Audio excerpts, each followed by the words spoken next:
going on YouTube? Mizino JR back for another One Piece chapter where we talk about the 5 things that we learned from the chapter. Hope you guys are having a great Christmas weekend, and let's get into the video.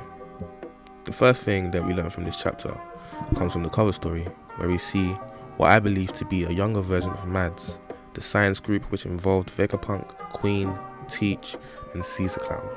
The caption says, "Promising scientists gathering for the sake of mankind." From what I can infer, maybe there was a threat of which they came together to defeat. Who knows if they were successful and then went their respective ways, or maybe they were obliterated by the enemy and tried to find their own ways of getting stronger.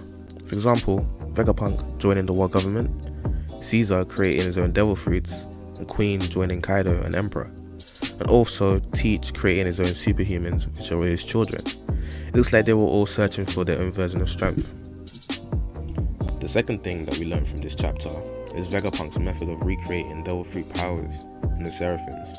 He does this by transfusing the blood of a paramecia user into someone else. This is very important, as it means that all the people that they have ran tests on and have devil fruits likely have the chance of becoming a Seraphim. Just having a random thought of people who have been in places like Impel Down, it makes you think of someone like Ace. Do you guys think that there's a chance of Ace becoming a Seraphim in the future? And someone the Straw Hats may have to face in the future as well? Let me know in the comments.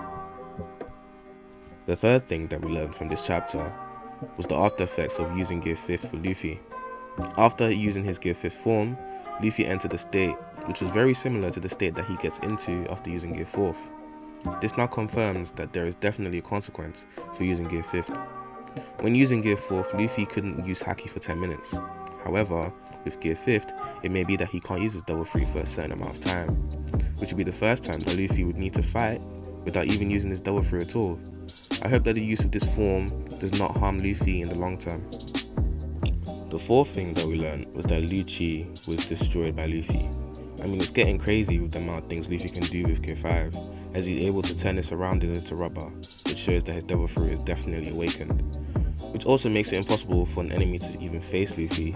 I mean, Gear 5 is just becoming so crazy that Luffy is able to create sunglasses from thin air, which makes no sense. At this point, his devil fruit now has no rules. Also looks like Vegapunk and Bunny are going to be joining the crew for the time being. On to the final thing that we learned from this chapter was the upcoming appearance of Kizaru. If the Straw Hats were to fight Kizaru, this would really show how much they have grown from the last fight with him on Subodi, which we all know how that ended for them. With the strength of Luffy, Zoro, Sanji and Jinbei, they should be able to escape. But what concerns me is how confident Kizaru is, meaning that he has something up his sleeve. This has me thinking if Kizaru is actually way stronger than we have all thought all this time. I mean, we all knew that he's probably weaker than Aokiji and Akainu, but we don't know if the truth is that he's actually stronger than them. We just have to wait and see. That now brings me to the end of the chapter and this video. Let me know what you liked about this video, also what you didn't like about this video and what I could improve on. Don't forget to like, comment and subscribe, and I'll see you in the next one. Peace.